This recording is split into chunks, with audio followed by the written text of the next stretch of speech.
अरे बहू, जल्दी जल्दी काम पे हाथ बढ़ा। तुझे तो पता है ना, तेरे बाबूजी अगर काम के लिए लेट होते हैं तो वे खाना भी छोड़कर चले जाते हैं।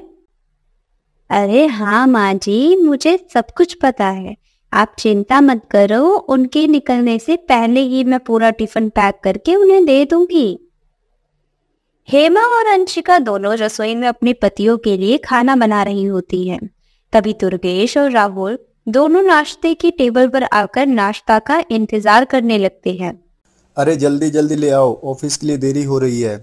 तभी हेमा और अंशिका दोनों सास बहू नाश्ता लाकर नाश्ते की टेबल पर रख देती हैं और राहुल और उसके पति दुर्गेश को परोस देती हैं। खुशबू तो बहुत अच्छी आ रही है नाश्ते से। आखिर किसने बनाया है नाश्ता? अरे और कौन बना सकता है, आपकी बहू ने बनाया है। पता नहीं कौन सा जादू है इसके हाथों में, जो खाने में भी जान डाल देता है। हाँ माँ, ये तो बात बिल्कुल पते की कही है आपने। अंशिका के हाथों में जादू तो है। दोनों बाप बेटे नाश्ता करके अपने अपने काम पर निकल जाते हैं। जिसके बाद हेमा और अंशिका दोनों सास बहू घर के काम करने लगती हैं। जैसे जैसे शाम होती है, शाम को राहुल अपने ऑफिस से वापस आ जाता है, लेकिन आने के बाद उसकी तबीयत बहुत ज्यादा खराब होने लगती है और वह हर थोड़ी देर में जोर जोर से खांसने लगता है। अरे अंशिका, तुम एक काम करो, मेरे लिए गर्म पानी करके लाओ। मुझे लगता है कि मुझे खांसी हो गई है। अंशिका गर्म पानी लाकर राहुल को दे देती है। जिसके बाद राहुल पानी पी लेता है, लेकिन उसकी खांसी ठीक नहीं होती। वहीं दूसरी तरफ जब दुर्गेश अपने काम से वापस आता है तो उसकी भी तबीयत खराब होती है। दुर्गेश को सर्दी लग जाती है। हे भगवान, मुझे बहुत ज्यादा ठंड लग रही है। कोई रजाई निकाल के दे दो मेरे लिए। दुर्गेश और राहुल दोनों ही बीमार पड़ जाते हैं। जिसके बाद वह दोनों अपने कमरे में आराम करने लगते हैं। ऐसे ही धीरे धीरे उनकी तबीयत को खराब हुए पूरा एक हफ्ता गुजर जाता है। जिसके बाद डॉक्टर उनका चेकअप करके उनसे कहते हैं, देखिए, दोनों को डेंगू हो गया है। बाहर डेंगू बहुत फैला हुआ है। अगर इलाज पूरी तरह नहीं हुआ तो आपके पतियों को खतरा है। यही कुछ 20 से 25 हजार तक। लेकिन इतना पैसा तो हमारे पास नहीं है। इलाज तभी होगा जब पैसा होगा, बाकी आप खुद समझदार हो। ऐसा कहकर डॉक्टर वहाँ से चले जाते हैं। जिसके बाद हेमा अंशिका से कहती है, अरे बहू, अब तो हमारे पास पैसे भी नहीं है। ऊपर से इन दोनों की तबीयत भी इतनी ज्यादा खराब है कि हमारे पास इनकी दवाई लाने के लिए भी पैसे नहीं है। इलाज नहीं हुआ तो इन दोनों की जान को खतरा है। माँ जी, अब हम लोग क्या करेंगे? हमारे पास तो कोई उपाय भी नहीं है। अरे बहू, हमारे पति हमेशा कमा कर खिलाते हैं। अब हमारा वक्त है, हम उन्हें कमा कर खिलाएं और उनका इलाज ठीक से करवाएं। आप बिल्कुल ठीक कहती हो माँ जी। अगले दिन से दोनों सास बहू गांव में काम ढूंढने के लिए निकल जाती हैं। लेकिन दिन भर यहाँ वहाँ घूमने के बाद भी उन दोनों को पूरे गांव में कोई भी काम करने को नहीं मिलता, जिससे वे बहुत ज्यादा परेशान हो जाती हैं। लेकिन जब वे वापस घर की तरफ लौट रही थी तो उन्हें एक आदमी मिलता है। ओहो, अब क्या करूं? यह काम किससे करवाऊं? कोई करने के लिए तैयार ही नहीं है। उस आदमी को अपने आप से ये कहते हुए दोनों सास बहू सुन लेती हैं। जिसके बाद वे दोनों आदमी के पास जाती हैं। अरे भाई साहब, कोई काम है तो हमें बता दीजिए। हम दोनों सास बहू कोई भी काम करने के लिए तैयार हैं। वह आदमी हेमा और अंशिका को गांव की एक टॉयलेट के पास ले जाता है। देखो, अगर तुम इस टॉयलेट को साफ करोगी तो मैं तुम्हें रोज का 100 रुपये दूंगा।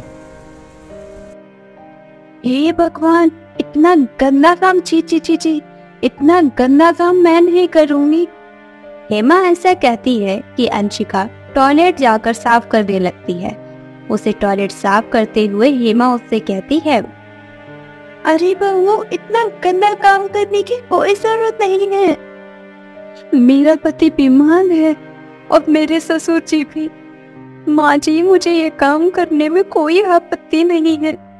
अंशिका की ऐसी बात सुनकर हेमा भी उसके साथ टॉयलेट साफ करने लगती है, जिसके बाद दोनों सास बहू टॉयलेट साफ करने के 2000 रुपए मिल जाते हैं और वह दोनों उन पैसों से अपने पतियों का इलाज और खाना पीना और दवाइयाँ लेकर आ जाती हैं। मैं और पिताजी इतने दिनों से काम पर नहीं गए, फिर पैसे कहाँ से आए तुम दोनों के पास?